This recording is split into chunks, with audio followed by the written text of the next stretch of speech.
Hi guys, this is Aiden Broussard and welcome to my podcast on the American Revolution.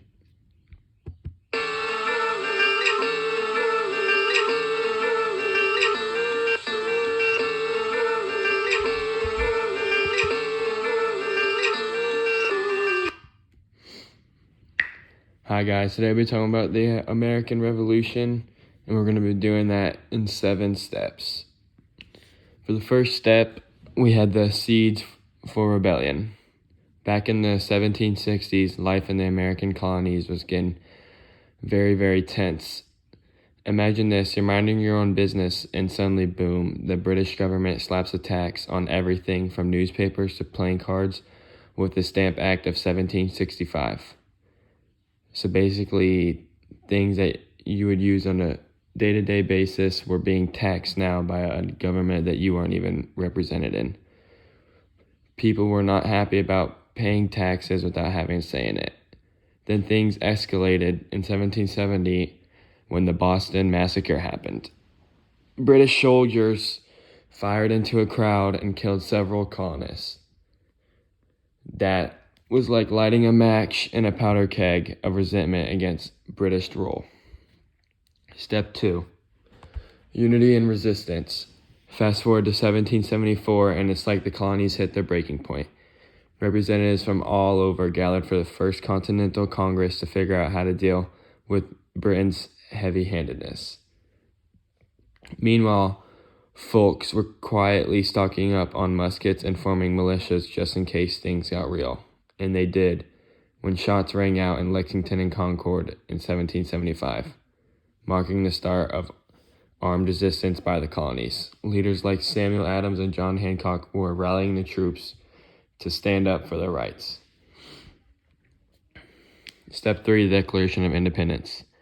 Then came the big moment in 1776, the Declaration of Independence. It wasn't just a breakup letter to Britain, it was a bold statement about the human rights and the limited power government should have over its people. Thomas Jefferson wrote this document in a very well way, and it resonated with people who were fed up with being told to do. It was like saying, we're done with your rules and we're making our own.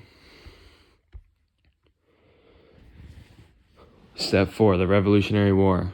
Declaration of Independence started this. Farms turned into battlefields, soldiers trudged through snow, and George Washington led the army.